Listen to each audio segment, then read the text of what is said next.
телеканал АТО-24. С вами Мария Иванова. Здравствуйте.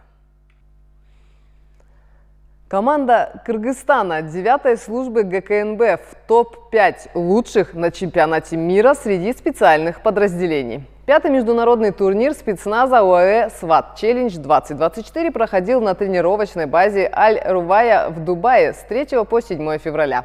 В этом году в соревнованиях принимали участие 74 команды из 45 стран мира, в том числе 5 женских и 2 смешанные команды.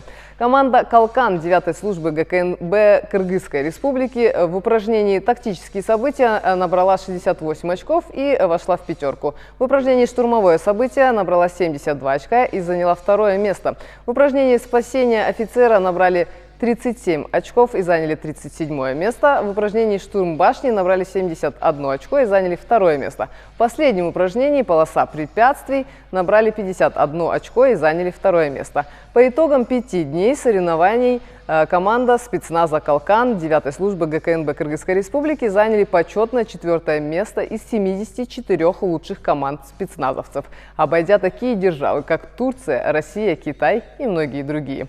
Этот результат доказывает, что наши спецподразделения показали высочайший уровень тактических навыков, концентрации и физической выносливости. Отмечу, что основной целью ОАЭ «СВАТ Челлендж» ставит обеспечение эффективности работы отрядов специального назначения и повышение их готовности противостоять вызовам и рискам. Напомню, в 2023 году на чемпионате мира команда «Калкан» заняла 7 место в общем медальном зачете. Официально утверждены спортивные соревнования 5-х Всемирных игр кочевников, которые пройдут в Астане, Казахстане 8-14 сентября. Об этом сообщают казахстанские СМИ. Всемирные игры кочевников определят сильнейших в 20 видах спорта. Асык-ату, ордо, перетягивание каната, байгек, кокпар, аудароспак, тенге-алу, курес, казахская борьба, алыш, ашетмалы, абак-гюреши, серым, масс-рестлинг, пауэрфул, номад, состязание силачей, тогыс, кумалак, мангала, авари, традиционная стрельба из лука, джамбы-ату, охота с орлами. Запланировано проведение 10 соревнований по показательным видам спорта. Всемирные игры кочевников – это международные соревнования по этническим традиционным видам спорта. В 2014, 2016 и 2018 годах Всемирные игры прошли в Чолпонате, Кыргызстан, а в 2022 4-е Всемирные игры прошли в Изнике, Турция. Дзюдоист из Кыргызстана Эрлан Шеров завоевал бронзу Грэнд-слэм в Париже. Эрлан Шеров завоевал бронзовую медаль турнира по дзюдо Пэрис Грэнд-слэм в весовой категории до 90 килограммов. Кыргызстанец победил спортсменов из Беларуси и Монголии, но в четвертьфинале уступил представителю Азербайджана. В утешительном турнире Шеров оказался сильнее представителей Бельгии и Бразилии и завоевал бронзу. Золото, серебро и бронзу завоевали боксеры из Кыргызстана на турнире в Испании. Мунарбек Сидбек Улу в весовой категории до 60 килограммов одержал 3 победы над спортсменами из Швейцарии, Индии и Шотландии. В финале он победил боксера из Мали. Омурбек Бекджигит Улу в весовой категории до 86 килограммов выиграл соперников из Польши и Индии. В финале он уступил спортсмену из Англии. Также Сагын Сатыбалды Улу завоевал бронзу в весе до 80 килограммов. 14 золотых, 8 серебряных и 9 бронзовых медалей завоевали кыргызстанские пловцы на открытом чемпионате Азии по водным видам спорта среди школьников, который прошел со 2 по 4 февраля в Бангкоке, Таиланд. В турнире приняли участие около 900 школьников из 41 команды 14 стран. В общекомандном зачете сборная Кыргызстана на 6-м месте.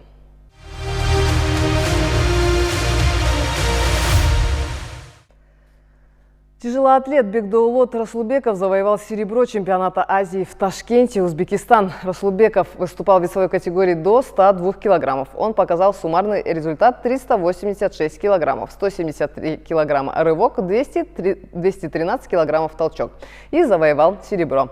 Чемпионом Азии стал спортсмен из Узбекистана, показавший результат 400 килограммов.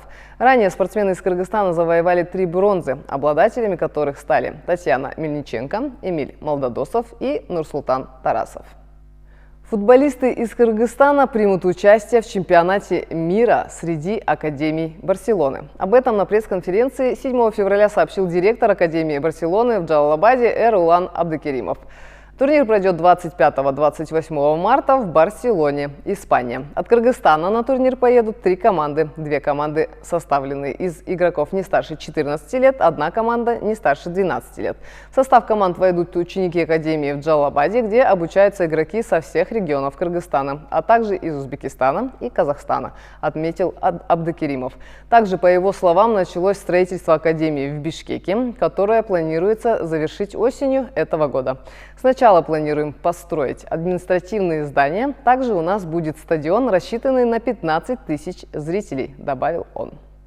Определились соперники мужской сборной Кыргызстана по баскетболу 3х3 стритбол в квалификационном турнире Кубка Азии 2024. Как сообщает Федерация баскетбола Кыргызстана, квалификационный турнир пройдет 27-31 марта в Сингапуре. За попадание в основную сетку турнира команда Кыргызстана будет бороться с соперниками из Австралии, Казахстана и Таити.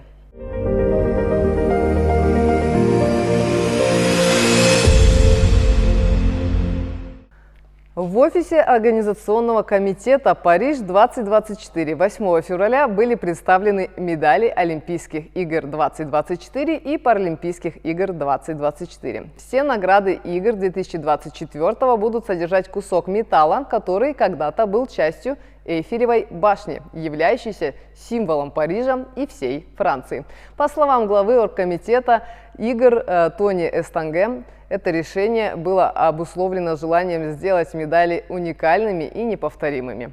Мы хотели, чтобы часть оригинального металла Эйфелевой башни, железа, присутствовала в этих медалях, и чтобы медали для спортсменов на играх 2024 года были украшены этим металлом, говорит Эстанге. Игры 2024 пройдут с 26 июля по 11 августа. На сегодня у Кыргызстана 5 лицензий на Олимпиаду 2024. Айсулу Тыныбекова, Айпери Медеткызы, Акджол Махмудов, Джоломан Шаршимбеков по видам борьбы и Денис Петрашов. Плавание.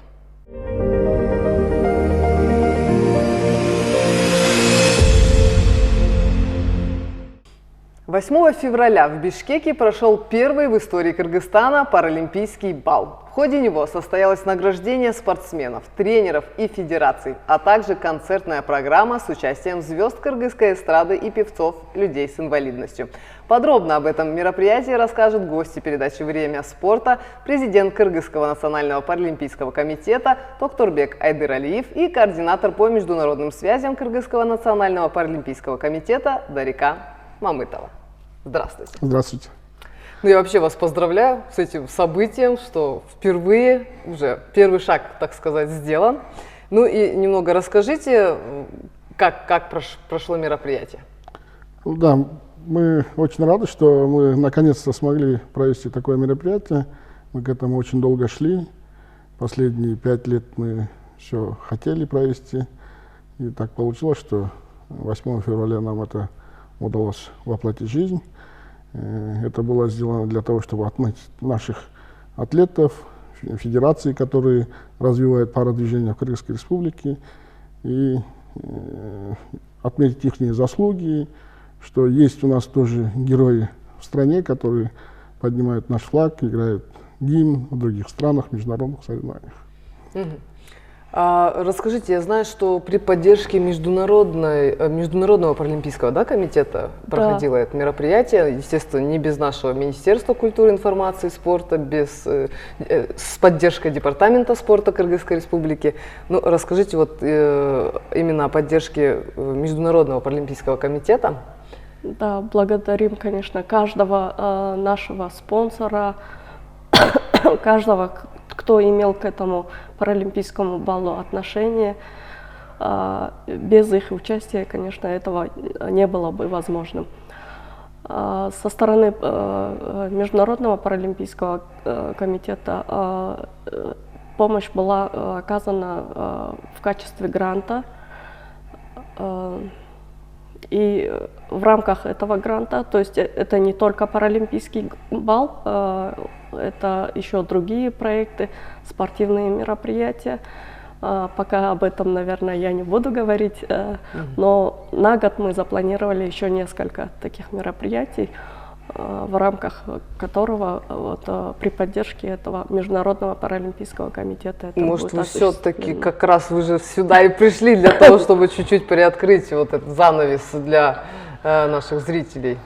Хотя бы вот пару мероприятий, которые предстоят, что задумали, что планируется. Да, вот в прошлом году была проведена первая спартакиада. Там были такие виды спорта, как пауэрлифтинг, по пара-армрестлингу, пара-настольному теннису, по параплаванию, пара-шахматам и пара-дзюдо. Вот. Мы хотим в этом году тоже повторить эту спартакиаду. Кроме этого, мы когда во время азиатских игр у нас была встреча с президентом Азиатского паралимпийского комитета Маджидом Рашидом. И, как вы знаете, мы когда завоевали первое золото в прошлом году, мы были очень рады. И вот мы бы теперь хотели сделать Паралимпийский день. И в ходе вот этой вот встречи с Маджидом Рашидом появилась идея, что Паралимпийский день мы хотим отмечать 23 октября. Это тот день, когда мы завоевали первое золото и первое серебро. На паразиатских играх да, в Китае. И, да, это и для нас это такой вот очень значимый день. И красивая дата, кстати, 23-10-23. Да, здорово.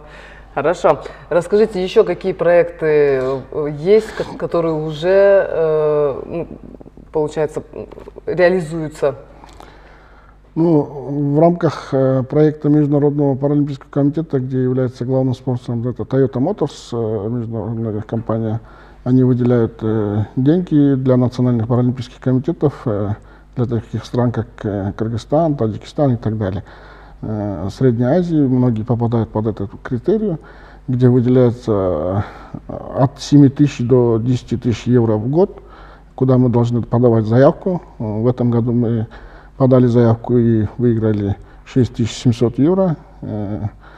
Из них мы сейчас, вот как Дарика отметила, мы провели паралимпийский бал. Кроме этого у нас идет, как говорится, реформа в Паралимпийском комитете в самом, потому что раньше у нас к международным стандартам мы были далеки от этого. У нас внутри структура должна соответствовать международным стандартам. К этому мы готовим свои уставы, правила, где будут внутри этой организации спортивные советы и другие подобные советы, где будут иметь свой голос параспортсмены, тренеры, федерации и так далее. Отлично. Вот расскажите вообще, какие виды спорта сейчас у нас вот есть для параспортсменов? У нас по номинации «Активные федерации» мы наградили 8 федераций. Это пара-дзюдо, пара-легкая атлетика, пауэрлифтинг, это тяжелая атлетика, параплавание, еще что у нас было, настольный теннис, пара-шахматы, шашечные объединения у нас есть. Еще никого не забыть. Чтобы не обидеть, да, есть пара-пауэрлифтинг. Да, пара-пауэрлифтинг. Ну, и вроде бы всех сказали, да? Армрестлинг. Армрестлинг, пара-армрестлинг, но он не паралимпийский вид, но у нас в Кыргызстане очень популярный вид это, поэтому мы включили в свою программу это, внутри республики хотя бы, чтобы был стимул заниматься. Очень популярные виды спорта у нас по пара-армрестлингу тоже чемпионы мира, чемпионов Азии очень много. И вот эти федерации были награждены за активное развитие парадвижения в Кыргызской республике. Ну вот специально для спортсменов необходимы условия. Вот если они, федерации эти стараются, что-то создают, это все равно это специальные тренажеры. Да, не везде, конечно, есть, но у нас есть вот проект с Параазиатским комитетом в 2022 году, когда мистер Маджид к нам посещал Кыргызстан, была договоренность об строительстве паралимпийского центра в городе Кант, который предполагает инвестицию на $1,5 миллиона, где уже с помощью государственных органов и мэрии города Кант уже выделено 3,5 гектара земли. И надеемся, в этом году уже наши спонсоры начнут строительство этого центра. Дай бог. Я желаю, чтобы уже, вот раз к этому уже все сделано, чтобы уже стартовали, да? Обязательно расскажите, потом позовите меня на это мероприятие, на открытие, на таких спонсоров очень мало, но они, как вы знаете, все спонсоры всегда хотят хорошего внимания от государства и поддержки. То есть гарантия того, что этот центр будет построен, да? И нам бы, пользуясь случаем, хотелось бы попросить правительство, чтобы в этой сфере нас как бы ускоренно и в темпе так поддержали, чтобы это наконец-то сбылось. Это очень большое желание наших параатлетов, которые очень долго ждут.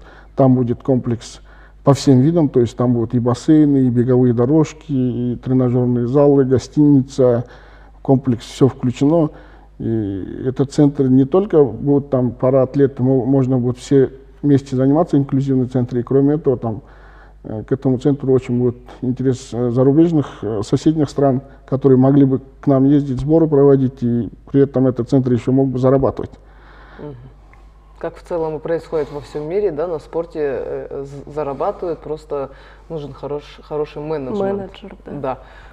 Расскажите, какие еще есть международные проекты, может быть, чего-то не хватает? Поддержку, я понимаю, что необходимо от правительства, от руководства страны. Но вот что вот в процессе, что вы бы хотели и что, может быть, уже начато? Да, как ранее наш президент сказал, президент Азиатского паралимпийского комитета мистер Маджид Рашид уже дважды посещал нашу страну. Это было в 2022 году и в 2020 году до избрания нашего президента. В его бытность это уже было как раз, они приехали, чтобы и наблюдать за процессом выборов, и вообще поддержать наше паралимпийское движение. И вот третий визит уже хотелось бы, чтобы уже наш президент сам принял его и заложили капсулу для строительства вот этого данного паралимпийского центра.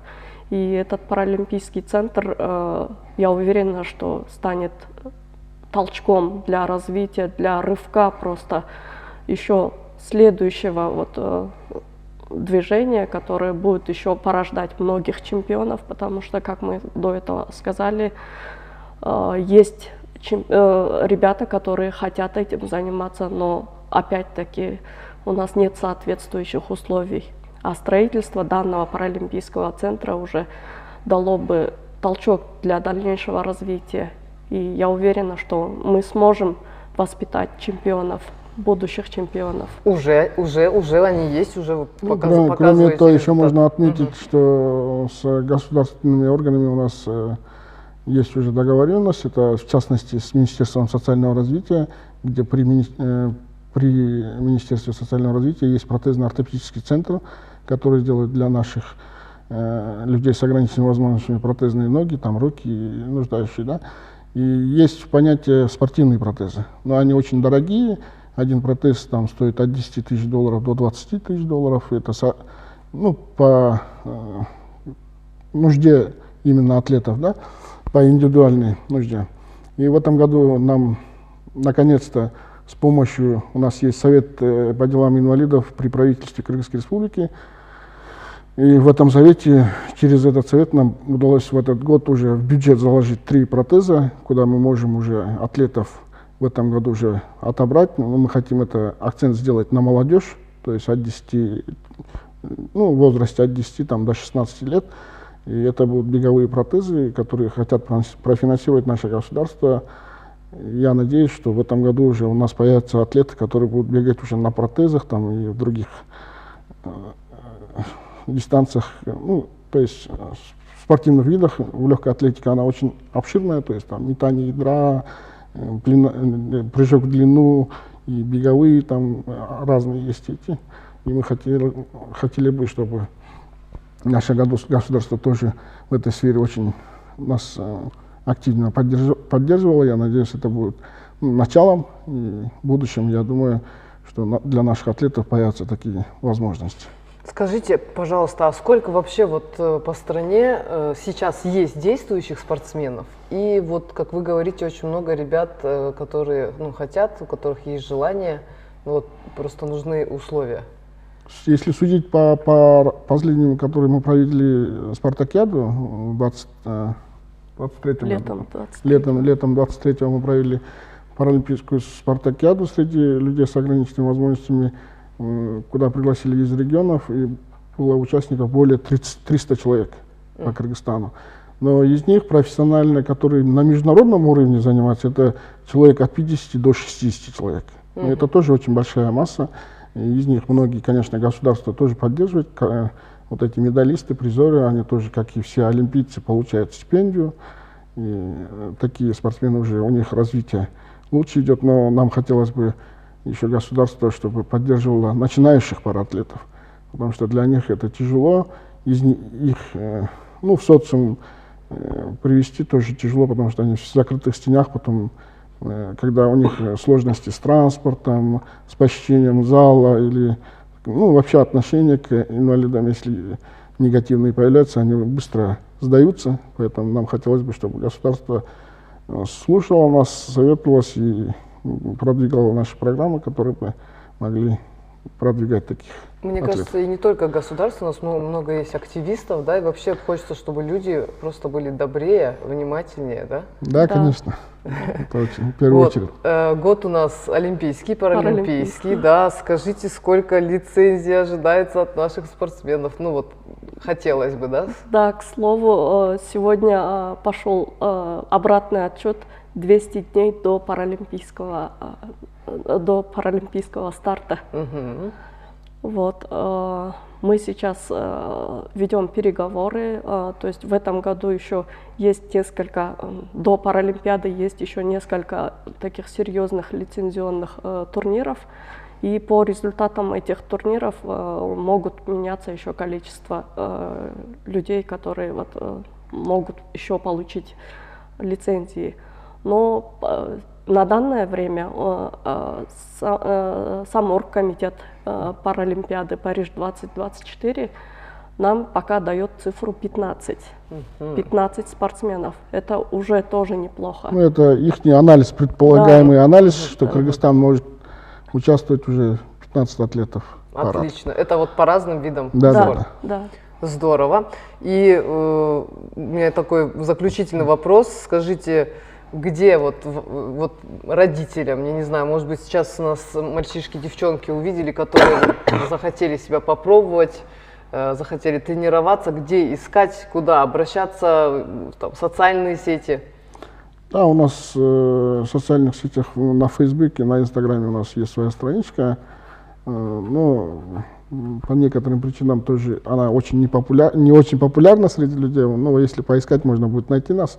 Но кроме этого мы сейчас располагаемся по улице Тоголок-Молдо, 17. Это департамент спорта, где нам выделили кабинет для паралимпийского атлета. Можете прямо туда подходить или обращаться по нашим номерам, которые мы можем оставить. Но по регионам я бы сказал, что Нарынская область очень активно. Они открыли уже федерацию по паралимпийским видам спорта, федерацию областную, где они активно начали развивать несколько видов спорта. Знаю, что там есть инклюзивный центр даже, Да. большой. В Ошской области у нас есть ребята, которые, в частности, это тренеры, в основном единичные случаи, но есть в Эздишорах, где можно тренироваться, найти. В Джалалабадской области, в Таласской области у нас уже есть ребята, которые уже привозят на соревнования в республиканском масштабе. Но мы в прошлом году, когда проводили паралимпийскую спартакиаду, мы планировали его сделать как бы переходящий. И я не знаю, мы хотели бы, конечно, но финансы позволят, не позволят, посмотрим. Но если получится, мы это сделаем в этом году в Аше. Постараемся сделать в Аше, если получится. Но ну, если государство поддержит. Ну, это все зависит от финансов и будущих спонсоров, которые поддержат нас. Отлично, спасибо. Я вам желаю успехов, чтобы все осуществилось, получилось, чтобы поддержки было еще больше. Хотя бы уже есть первые шаги, что очень радует. Ну и, конечно же, 15 лицензий, все, которые нам предполагает Паралимпийский международный комитет, что все это сбылось. И увидимся, надеюсь, в Париже. Надеюсь, тоже я там... мы вернемся золотом, мы уверены. Здорово, хорошо. А я напоминаю вам, дорогие телезрители, что гости сегодняшней передачи «Время спорта» президент Паралимпийского комитета Кыргызской республики Токторбек Айдаралиев и координатор по международным связям Кыргызского национального паралимпийского комитета Дарика Мамытова. Спасибо большое, что пришли сегодня, что нашли время. Спасибо, мы тоже очень рады. Мы тоже благодарим вас со своей стороны за выделенный нам эфир, за возможность нам высказаться. Благодарим вас.